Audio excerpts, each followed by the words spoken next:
지금은 진짜 지금은 진짜 연습도 안 했는데 잘했네요. 반갑습니다. 더불어민주당 대통령 후보 여러분과 함께 6월 3일 새로운 대한민국을 열어갈 이재명 인사드립니다.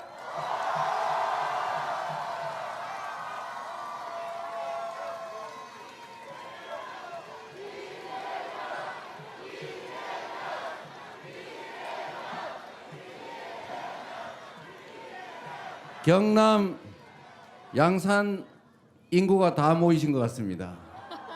감사드립니다. 우리가 새로운 세상을 열어가고자 하는 그 간절함과 절실함, 절박함 때문이겠죠. 그렇죠? 맞습니다. 우리가 6월 3일에는 희망의 세상을 다시 시작합시다.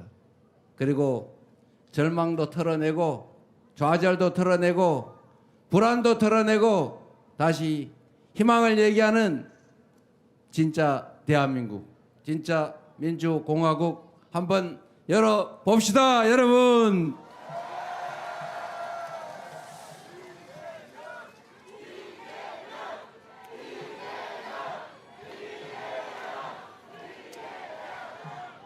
이 대한민국 대통령 또는 대통령으로부터 위임받은 권력을 행사하는 모든 대한민국 공직자, 그 공직자들은 그 부여받은 권력을 우리 국민들의 더 나은 삶, 우리 대한민국의 더 나은 미래를 위해서 써야 되는 게 상식이죠.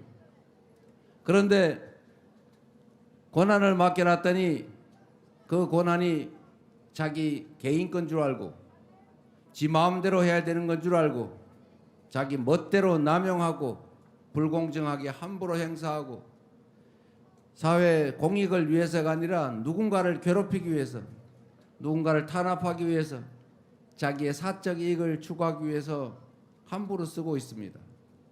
그러니 나라 살림이 제대로 될 리가 없죠. 경제도 망가지고 민생도 망가지고 남북의 평화는 깨지고 군사 갈등은 격화되고 전 세계에 인정받던 이 대한민국이 외교적으로 고립되고 국가 간 갈등이 격화되고 있어요. 결국은 국제 관계가 나빠지니까 기업들의 경제 용토도 줄어들어서 결국은 대한민국 경제가 나빠지고 우리 국민들의 삶도 또 나빠지는 이 악순환이 계속되고 있습니다. 외부의 충격이 아닌 이 내부의 문제 때문에 이 경제가 쪼그라드는, 계속 성장을 해도 부족할 판인데 이 경제가 쪼그라드는 소위 역성장, 이 역성장이 이번 1분기에 있었습니다. 0.2% 마이너스 성장을 했다고 합니다. 안 그래도 어려운데 경제 총량이 줄어들면 모두가 괴로워지지 않습니까? 이거 대체 누가 이렇게 한 겁니까? 우리가 그렇게 하라고 권력을 맡겼습니까? 아닙니다. 그렇게 하라고 대통령 뽑았습니까? 아닙니다. 그렇게 하라고 세금 냈습니까? 아닙니다. 우리가 권력을 맡기고 세금을 내면서 우리가 그에게 요청했던 것을 단 하나도 제대로 실행하지 않고 오히려 그 권력과 예산을 가지고 국민을 배반하고 나라를 혼란에 빠뜨리고 우리 모두가 지켜야 될 최고 규범 헌법까지 파괴하고 말았으니 파면 아니라 처벌을 해도 시원찮을 판이죠. 그런데 그분 지금 멀쩡히 여기저기 다니시면서 별거 다 하시는 것 같아요. 무슨 부정선거 얘기하고 있어요. 부정선거인데 왜 본인이 당선됐습니까? 그러면 뭐 제가 부정했다는 거예요? 부정을 하면 제가 확 이기게 하지 살짝 지게 하겠습니까? 이게 말이 되는 소리를 해야죠. 이게 뭐라고요? 밥 땡이라고요? 잘 모르겠어요. 바본지 일부러 그러는지. 그러나 중요한 거는 일국의 소위 국정을 책임지던 분들의 말씀으로는 도저히 납득이 안 됩니다. 그리고 아니 그분은 뭐 그렇다 치고 다시 6월 3일부터 이 나라 국정을 맡겠다고 하는 분은 또 그게 뭡니까? 그 이해가 됩니까? 우리 국민들은 대체 뭐가 되는 것입니까? 제가 말씀드리고 싶은 것은 사실 이런 겁니다. 국가 권력을 특정인에게 부여하는 이유는 우리 모두 더 나은 삶을 살게 해달라고 하는 거 아닌가요? 맞습니다. 우리가 만든 규칙을 집행을 해서 그 강제력으로 더 공정하고 더 함께 잘 사는 세상 만들어 달라고 하는 거 아닙니까? 맞습니다. 그런데 그 질서 유지 최종 권한을 가진 검찰이 요새 하는 짓을 보면 이게 도대체 제정신인지 저는 이해가 안 됩니다. 저는 상식적으로 볼 때 그냥 죄 지은 자 죄를 찾아서 엄정하게 처벌하겠다 이해해요. 그런데 없는 죄를 만들려고 저렇게 극렬하게 왜 난리를 칩니까? 이제 저는 우리 문재인 대통령 기소해가지고 이제 서울로 수백 킬로씩 왔다 갔다 하면서 이제 1박 2일로 재판 받아야 되잖아요. 아니면 서울에 재판 받기 위해서 집 얻어야 됩니까? 그 대체 왜 그러는 겁니까? 아니면 여기 이 근처에다 기소를 하든지. 원래 피의자 피고인 주소지에다가 하는 게 원칙이죠. 맞습니다. 저도 5군데인가 막 엄청 많이 기소돼 있어요. 영장은 한 군데다가 치더니 그걸 쪼개가지고 하나는 수원에, 하나는 서울 A 부에, 하나는 B 부에 이렇게 쪼개가지고 따로 하더라고요. 그게 뭔 심보예요? 왜 한 번에 몰아주면 안 됩니까? 기왕 재판 받는 거? 증거도 없는 사건들은 마구 기소해가지고. 저는 정말 이해가 안 돼요. 이게 제정신으로 하는 건가? 어떤 분이 그런 말씀하셨잖아요. 일단 기소해가지고 훈련된 유능한 검사하고 몇 년 싸우다 보면 한 3, 4년 지나서 대법원에서 무죄를 받더라도 그때는 이미 인생이 다 망가진 다음이다. 그거 누가 한 말이에요? 무죄 나도 상관없다 그 말이죠. 한번 고생 한번 해봐라 그 말이죠. 이런 걸 권력 남용이라 그러죠. 맞습니다. 직권 남용. 맞습니다. 국민이 맡긴 권력으로 누군가를 괴롭히는데 그 권력을 쓰면 되겠습니까? 안 됩니다. 대통령이 원래 하는 일이 여러 가지가 있습니다만은 그 중에 가장 중요한 일은 국민 통합이에요. 대통령을 누가 착각하기를 무슨 큰 통치자 이렇게 착각하는 사람이 있던데 크게 국민을 통합하는 최고의 책임자 대통령인 거예요.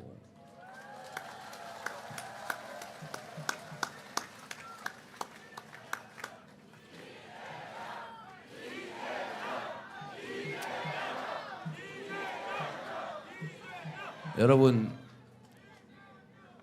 대통령이라고 하는 사람이든 아니면 동네에 무슨 동호회 회장이든 그 회장 대통령이 하는 일 중에 제일 큰 게 그 동호회 안 깨지게 하는 거 아닙니까? 내가 동호회인데 내가 아랫마을 출신이고 윗마을 출신하고 경합을 했어요. 그 회장 됐어요. 그런데 나 아랫마을 출신이니까 아랫마을에만 같이 데리고 놀러 가고 회비는 아랫사람 뭐 덜 내라 그러고 윗마을은 너네는 회비 더 내라 그러고 그러면 그 모임이 되겠어요? 깨지잖아요. 통합이라고 하는 게 대단한 게 아닙니다. 일단 회장이 될 때는 한쪽 편을 들어야죠. 그럴 수밖에 없잖아요. 경쟁을 하니까. 그런데 이게 한쪽 편이 다른 쪽을 싹 먹어버리려고 한쪽 편을 하는 겁니까? 대표가 될 때까지는 한쪽 편 때문에 대표가 될지라도 대표가 되면 전체를 대표하는 거 아닙니까? 그게 대표 아니에요? 좀 미워도 오히려 떡 하나 더 주면서 끌어안고 이해관계가 충돌해서 싸우면 아이고 좀 참아. 아이 저쪽 입장도 있지. 이렇게 해야지. 그래 네 말 맞아. 저놈 나쁜 놈이네. 죽이자. 이래가지고 우리 힘 합쳐 죽이자. 이러면 되겠어요? 안 됩니다. 국민을 반국가 세력으로 몰면 되겠어요? 안 됩니다. 국민이 국가인데 어떻게 국민이 반국가 세력이 될 수가 있어요? 자기가 반국가 세력이지.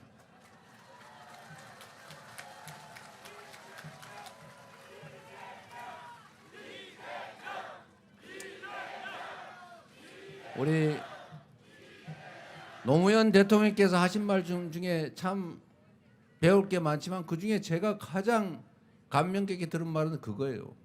국민이 곧 국가다. 국민이 국가인데 어떻게 국민이 반국가 세력이 될 수가 있습니까? 자기 편을 안 든 사람이라 할지라도. 이게 지금 이 나라를 이렇게 만든 거예요. 우리나라 정치인들은 갈라져 싸우더라도 국민들까지는 갈라져 싸우지 않았지 않습니까? 그래도 지금은 그런데 국민들 중에 일부가 갈라져서요 서로 죽이려고 해요. 저를 칼로 찌르잖아요. 그 사람 저 아무 모르는 사람이에요. 전혀 일면식도 없는 사람이에요. 근데 그 사람은 나한테 무슨 억하심정이 있어서 그런 짓을 했겠습니까? 편가리를 당한 거죠. 세뇌가 된 거 아닙니까? 오로지 편을 갈라서 내 편, 네 편. 결국 국민들을 쪼갰잖아요. 이게 남북이 갈라져서 싸우는 것도 참 한탄스러운 일인데 거기다가 박정희 독재 정권이 동서로 갈라가지고 싸움 붙였지 않습니까? 그런데 요즘은 세대를 분리해서 싸움 시키는 사람이 있어요. 이 남녀를 갈라가 싸움 시키는 사람이 있어요. 이래가지고 나라가 어떻게 되겠어요? 통합, 이게 정치인들이 해야 될 제일 중요한 일입니다. 사람들은, 구성원들은 이해관계가 다르기 때문에 다투고 충돌할 수 있어요. 그러나 그 충돌을 최소화하는 것, 가급적 대화로 해결하게 하는 것, 그리고 양보해서 적정한 선에서 타협하게 하는 것, 이게 정치가 해야 될 조정 역할, 통합 역할 아닙니까?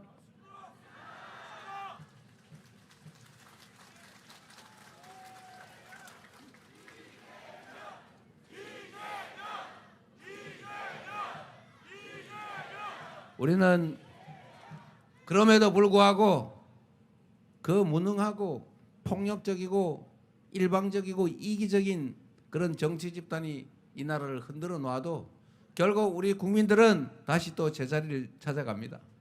우리는 12월 3일에도 그 총을 든 장갑차를 몰고 온 독재자가 되고자 했던 그를 제압하지 않았습니까? 맨손으로 말입니다. 위대한 국민들이죠. 바로 여러분입니다. 역사의 주인공 여러분. 6월 3일에 또 새로운 역사를 우리 손으로 한번 만들어 봅시다, 여러분.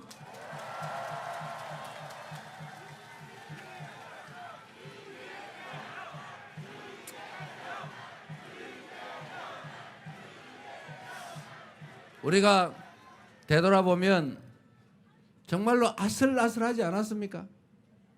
12월 3일 밤에 혹시 특전사 대원들을 태운 헬기가 40분 일찍 도착했더라면 어떻게 됐을까? 수방사 통제관이 헬기 진입을 40분 동안 막았다고 하잖아요. 너네 정체를 밝혀라. 그리고 그 현장에 투입된 계엄군 병사와 일선 부대장들이 굳이 총 쏘지 않고 개머리판으로 사람들 폭력을 행사하고 그러지 않았잖아요. 유튜브 들고 막 찍으니까 피했잖아요. 손으로 막으니까 밀리지 않습니까? 무력이 부족해서 그랬겠습니까? 하고 싶지 않은 일을 적당히 안 한 거죠. 태업. 그들에게 박수 한번 보내주십시오. 명령을 회피하고 컵라면 먹으러 간 부대도 있잖아요. 왜 그랬을까? 그거는 결국 광주 5.18 민주화 운동의 역사적 경험 때문이죠. 비록 시기는 늦었고 사면돼서 그들이 충분히 처벌받지는 못했지만 성공한 쿠데타조차 많은 세월이 지난 후에 처벌이 되고 결국은 진상이 일부나마 밝혀지더라 라고 하는 그 역사적 경험이 결국 그들을 망설이게 했을 겁니다. 한강 작가가 말한 것처럼 과거가 현재를 도운 거죠. 죽은 광주 영령들이 24년 12월 3일에 대한민국 국민들을 구한 것 아닙니까? 그러면 우리도 과거 역사의 일원으로서 우리 미래의 대한민국 우리 후손들을 구해야 되지 않겠습니까? 확실하게 책임을 물어서 6월 3일 압도적으로 그들을 심판해서 결코 그것이 성공할 수 없다는 것을 다시는 시도해서는 안 될 일이라는 것을 확실하게 대못을 박아 줍시다, 여러분.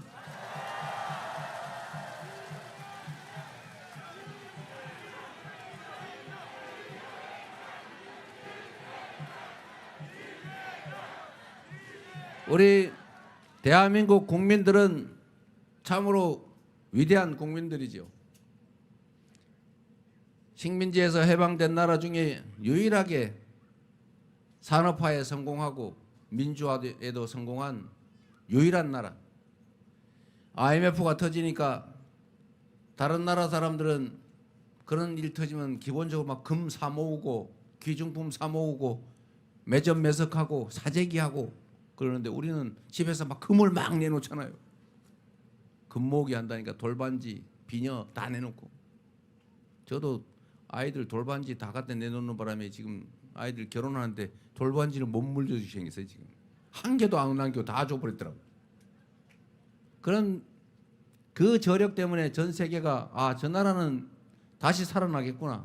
지금의 이 위기를 조금만 도와주면 살아나겠구나 해서 결국 IMF도 김대중 대통령의 출중한 능력을 바탕 삼아서 신속하게 극복한 거죠.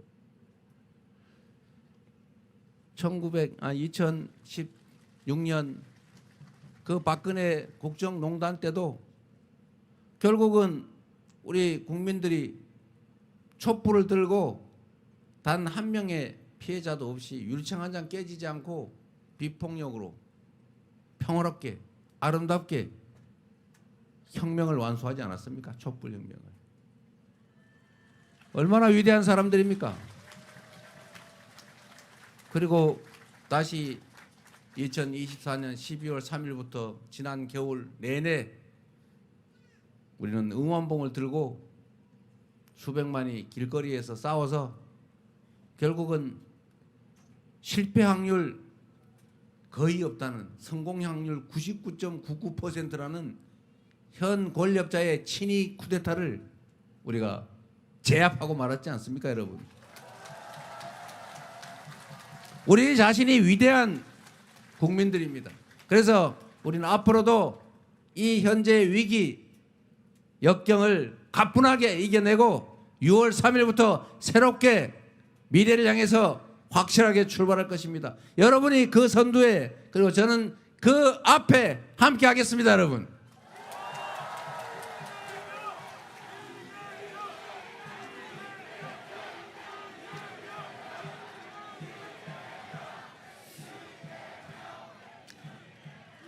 정치라고 하는 것은 결국 먹고 사는 문제를 잘 해결하는 것이죠.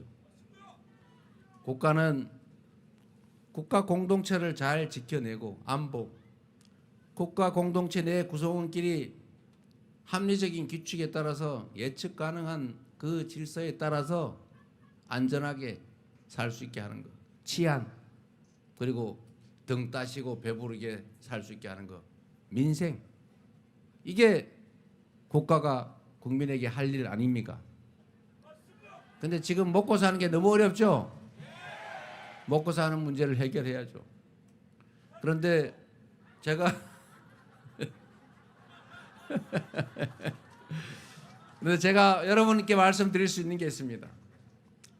6월 3일은 우리가 압도적으로 승리하는 날이 아니라 우리는 반드시 이겨야 되는 날입니다.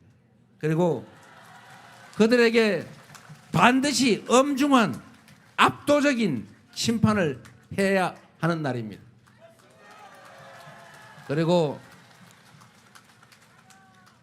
압도적 심판이 성공하는 그 순간부터 대한민국 경제는, 대한민국의 미래는 다시 우하향에서 바닥을 찍고 우상향으로 돌아설 겁니다. 경제도 나아질 것으로 저는 확신합니다. 일단 경제는 심리죠.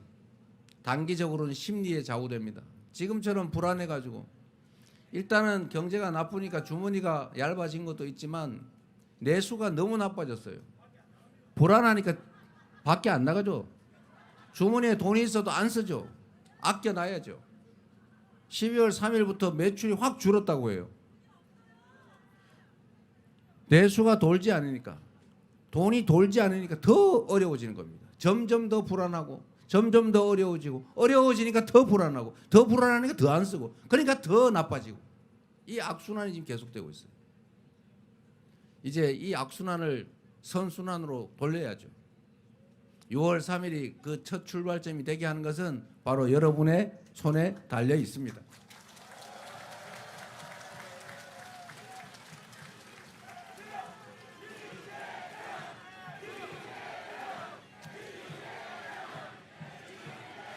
그래서 우리가 희망 섞인 이야기를 좀 나눠봐야 되지 않겠습니까? 몇 가지 말씀만 간단하게 드리면, 우리 김경수 전 지사께서 추진하던 부울경 메가시티 뭐 해야죠. 그건 장기적으로 반드시 해야 될 일입니다. 앞으로는 도시간 경쟁이 사실은 국제 경쟁의 중심이 됩니다. 그리고 광역화, 이게 사실은 경쟁력을 말해주죠.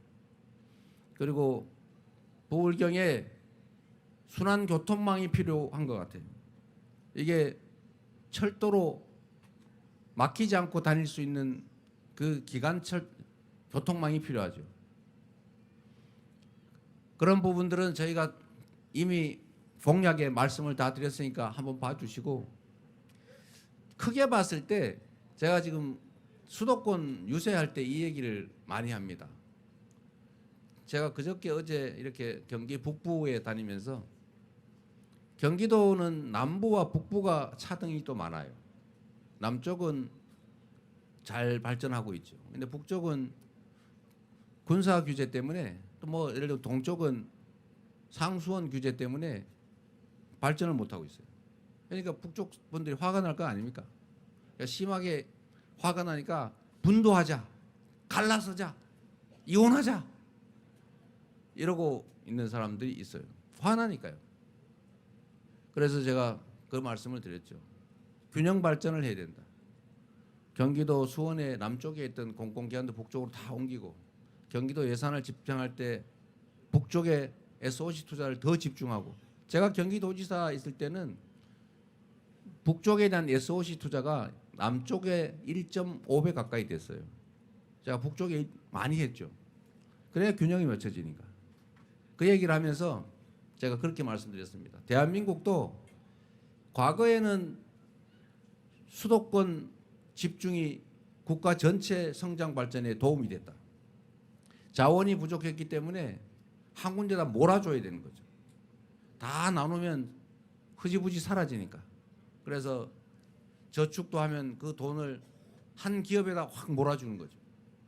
그리고 지역도 서울에다 집중하는 거예요. 이게 국가 성장 전략이었습니다. 어쩔 수 없었죠. 그러나 이제는 그게 한계에 다다랐다.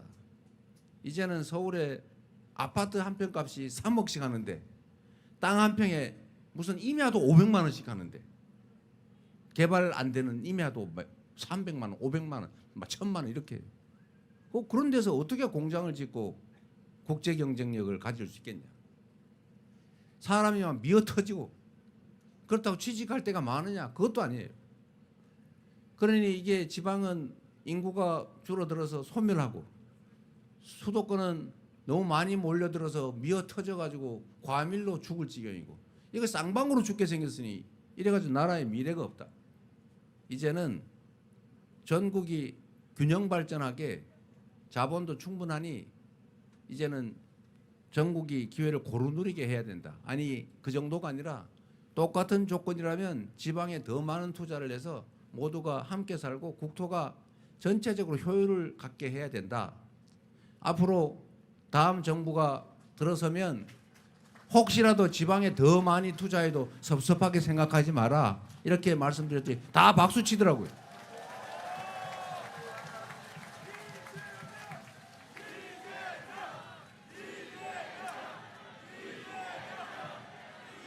제가 지방 가서는 이 얘기하고 서울 근처에서는 그 얘기 안 한다고 두말 한다 그럴까 봐 제가 미리 얘기해 놓고 온 거예요.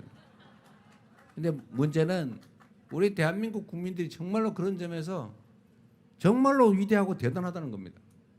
말씀드린 것처럼 IMF 오니까 금 다 내놓으라니까 다 내놓는 것처럼요. 우리 국민들은 매우 이타적이고 공리적이에요.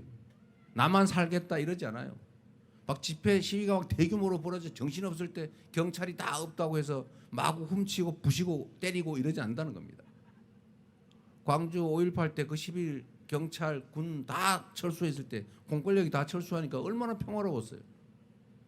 그때 주먹밥 나누고 모든 걸 다 나누면서 절도 폭행 이런 사건 하나도 없었대잖아요. 총기가 많았지만 누구 하나 다친 사람이 없죠. 우리가 촛불혁명, 빛의 혁명을 이렇게 평화롭게 수행해내는 것도 그 위대함에서 나오는 것 아닙니까? 제가 경기도 수원에서 공공기관을 북쪽으로 다 옮긴다고 해도 수원 사람들이 우리 거를 다 뺏어갔으니까 표 찍지 말아야지 하지 않더라는 거예요. 지금 노무현 정부 때 공공기관을 지방으로 혁신도시로 옮겨가지고 균형 발전한다고 하면 서울 지지율이 확 떨어져야 되는데 지지율 안 떨어지잖아요. 저는 경기도 성남시장 도지사를 하면서도 수도권 규제 완화해서 뭐 많이 해줘야 된다 이런 얘기를 할 때 우리 김문수 지사 같은 분이 그런 분이셨죠. 규제 완화 막 얘기하길래 저는 안 된다고 그랬죠. 반대로. 그러면 저는 표가 떨어졌냐? 아니죠. 그래도 여기까지 왔지 않습니까?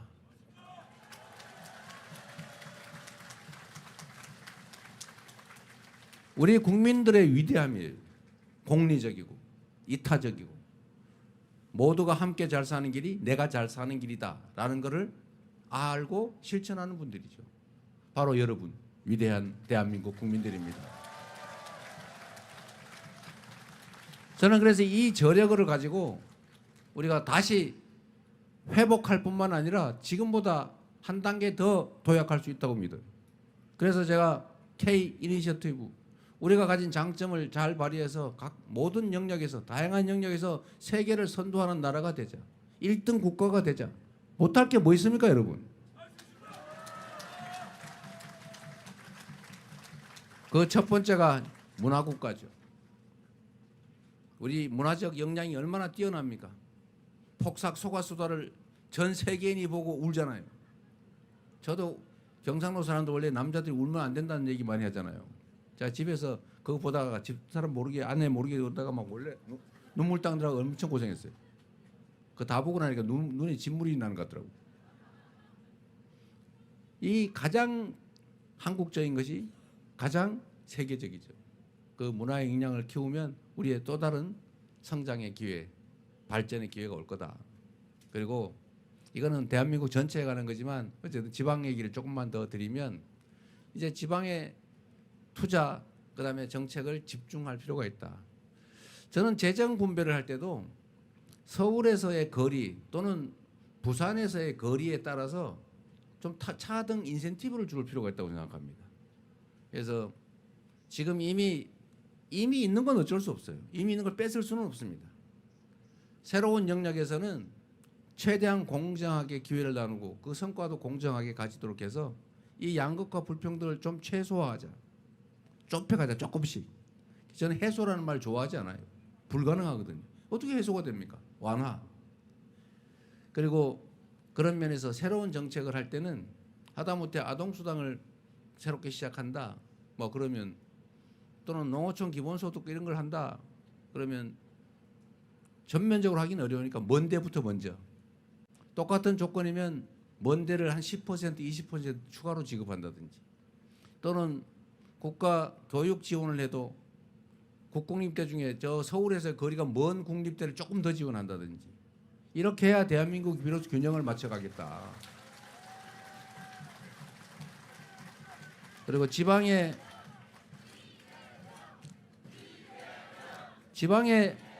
먹고 살 길이 있어야 되지 않습니까?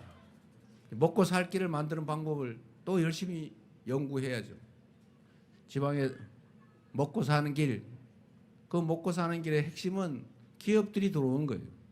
근데 지금은 기업들이 들어오려니까 제가 기업인들한테 물어봤죠. 좀 남쪽에 가서 하면 안 되겠습니까? 뭐 가면은 땅값도 싸고 물가도 싸고 좋지 않습니까? 그랬더니 뭐 그런 건 맞는 말인데 사람이 없대요. 일할 사람이 없다고 합니다. 그래서 그러면 거짓말하니까 그 사실이. 그래서 기업의 입장을 이해해 줘야 돼요. 유능한 젊은 인재들 찾기가 어렵다. 그러면 뭐 젊은 인재들은 뭐 서울로 왜 가냐? 기업이 일자리가 없어서 가는 거예요. 서로 이게 또 닭이 먼저냐 알이 먼저냐 이러고 있어요. 그래서 제가 젊은이들한테 물어봤어요. 왜 서울로 가냐? 여기는 일단은 정주 환경이 안 좋아요. 영화관 같은 것도 잘 없고 편의시설도 좀 부족하고 어디 사귀어서 연애 데이트 하려도 좀 불편하고 그리고 미래도 좀 불확실하고. 그래서 또 젊은이들은 서울로 가요. 왜 뭐 서울로 가면 뭐 길이 있냐? 사실 거기도 잘 길이 별로 없어요. 그래도 여기보다 나으니까 떠난다는 거예요. 그래서 이런 악순환이 다 계속되어 있는데 이거를 한두 개를 해결한다고 해결되지가 않는다.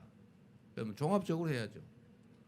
일단은 기업은 돈이 남아야 하는 거 아닙니까? 그 뭐 아버지가 부탁하고 대통령이 부탁해도 돈이 남으면 하겠지만 돈 안 남으면 절대 안 하죠. 말은 해도. 근데 누가 마구 때 말려도 돈 되면 무조건 하죠. 그게 기업이죠. 그래서 마침 저는 기회가 왔다고 생각해요. 그게 뭐냐면 재생에너지 사회로 우리가 전환해야 됩니다. 이제는 재생에너지로 생산하지 않으면 물건을 팔 수 없는 시대가 오잖아요. 아리백이라고. 이 아리백 싫어하는 사람 있긴 한데 재생에너지로 100% 재생에너지로 생산 안 하면 안 산다. 이게 글로벌 기업의 국제 표준이 됐습니다. 다만 언제 시행할 거냐? 2030년 또는 2050년 딱 정해놨단 말이에요. 근데 지금 우리나라는 2030년이 되든 2050년이든 재생에너지가 공급이 될지가 불확실해요. 지금 상태는 거의 불가능합니다. 기업들은 10년, 30년, 20년 이런 장기 계획을 가지고 공장을 짓고 생산 계획, 기업 운영 계획을 짜는데 대한민국은 재생에너지가 지금 10%도 안 돼가지고 삼성전자 혼자 쓸래도 부족하다는 거예요. 그러니까 수출 기업들이 생산 기지를 해외로 옮기지 않습니까? 지금 이거 심각해요. 그런데 다행히 위기는 기회 아닙니까? 잘 활용하면. 다행히 이 서남해안 또 동해안 울산 앞바다 거기가 풍력 해상 부유식 풍력 발전하기 좋대요. 서남해안은 태양광 풍력 발전하기 너무 좋지 않습니까? 그런데 전기는 송전하는데 비용이 많이 들죠. 생산지 이 재생에너지가 생산되는 데서 가까운 지역이 전기가 싸야 정상입니다. 앞으로는 그렇게 변하게 됩니다. 그래서 앞으로는 기업 활동의 핵심 에너지원, 재생에너지가 가장 많은 곳 결국 서남해안밖에 없다. 두 번째로 지방으로 가면 세제 혜택을 대규모로 주자. 세 번째로 규제를 대폭 완화해 주자. 지방으로 가면 꼭 필수적인 건 아니면. 그리고 땅값이나 이런 개발권도 부여해 주자. 기업 도시를 만든다면 만들게 해 주자. 이렇게 여러 가지 조건들을 만들고 지원하고 하면 기업들은 유인이 생기는데 역시 인력 문제가 남는 거죠. 그러면 그 인력 문제를 해결하는 건 또 하나 방법이 있습니다. 문제는 지방대학, 지방의 공립대, 국공립대들이 지금 학생들이 자꾸 사라진다는 거 아닙니까? 왜 그러냐? 이유는 아주 단순해요. 학교에 재정 지원이, 국가 재정 지원이 적기 때문에 그렇습니다. 울산의 포항공대라고 있잖아요. 거기도 지방이잖아요. 근데 거기는 완전히 아주 유수한 대학 됐잖아요. 왜 그럴까요? 1인당 학생들에 대한 지원이 엄청나게 많으니까 전국에 우수한 학생이 몰려요. 우수한 교수가 몰려요. 그러니까 거기가 우수한 대학이 되는 거죠. 그런데 제가 저는 억강부약이 정치의 본질이라 생각하는 사람인데, 똑같은 국립대학인데 잘 되는 데는 더 잘해주고 잘 안 되는 데는 더 안 해주고, 이러면 어떻게 됩니까? 이러면 안 되죠. 이거 망하는 길이죠. 근데 지금 대한민국 국공립대 지원이 이렇게 하고 있어요. 서울대는 지금 제일 잘 나가는 대학 아닙니까?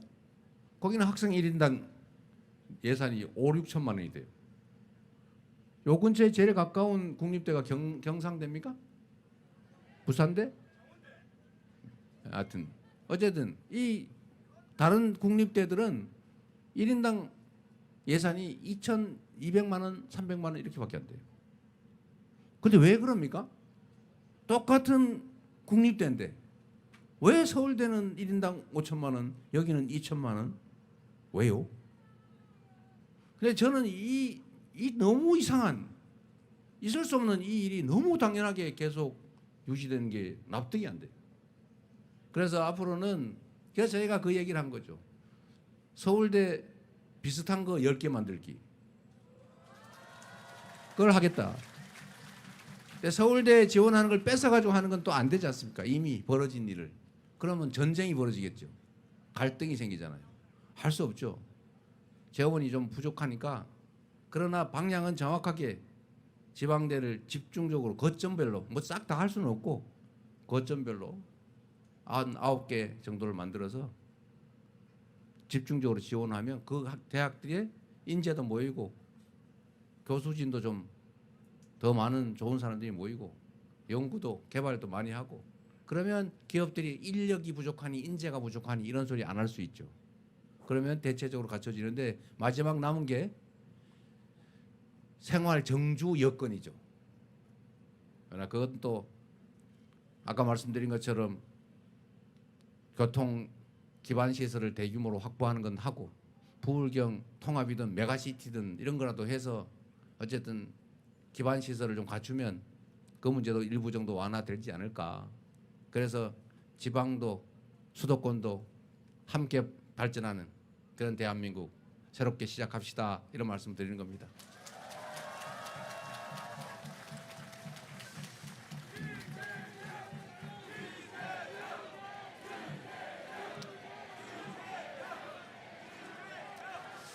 여러분, 저는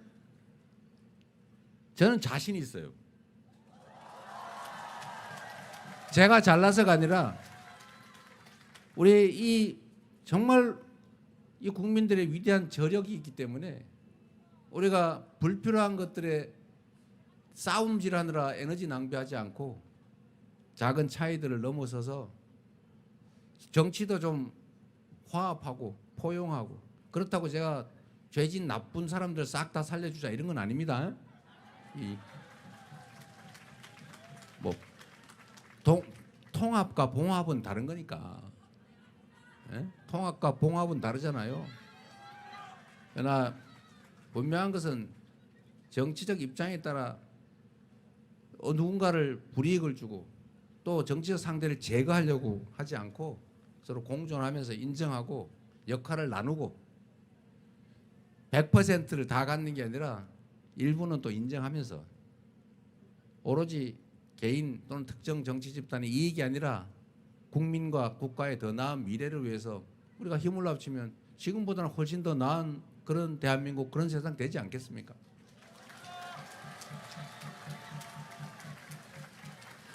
우리 그 길로 함께 가면 좋겠어요. 그래서 제가 그 말씀을 드리는 거예요.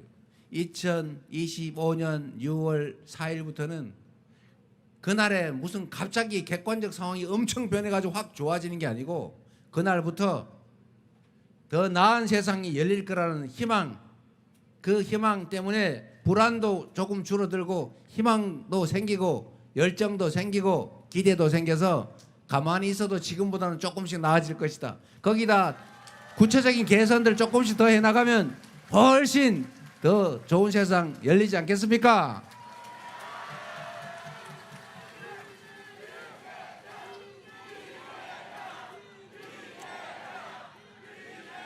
그런 세상을 만드는 힘은 결국 여러분 스스로에서부터 나온다. 이재명은 여러분이 쓰는 유용한 일꾼, 도구다. 충직하게 그리고 오랫동안 준비한 이 도구를 잘 쓰면 더 나은 삶이 가능할 수도 있다. 이 말씀을 드리는 것입니다.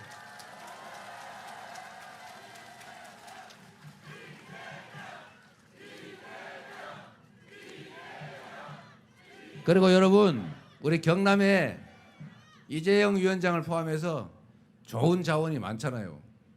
우리 김두관 전 장관님 포함해서 이 좋은 자원들을 잘 키워서 충직하고 유능한 건 제가 보장하니까 기회를 꼭 한번 주세요. 여러분의 도구로 잘 쓰시기 바랍니다. 제가 하도 소리를 지르고 그랬다고 말이 많다고 제가 지금 참모로부터 엄청나게 지금 잔소리를 듣고 있어서 제가 오늘은 여기까지만 하는 걸로 하고, 여러분 우리는 역사적 순간을 지나고 있는 겁니다. 미래로 갈 건지 과거로 퇴행할 건지, 헌법이 파괴되고 특정 소수가 폭력적으로 많은 사람들을 지배하는 그런 원시적인 상태로 남아 있을 건지, 아니면 국민의 주권이 존중되는 진짜 대한민국 민주공화국으로 나아갈지가 6월 3일에 결정됩니다. 그 결정은 이재명에 달려 있는 것이 아니라 바로 여러분 손에 달려 있습니다. 여러분의 운명이, 여러분 자녀들의 삶이, 이 나라의 미래가 여러분 손에 달려 있으니 여러분 잘 부탁드립니다.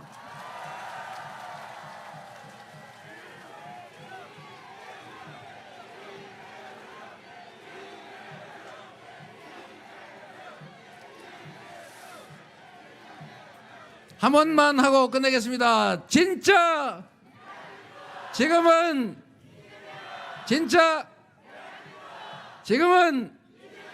감사합니다.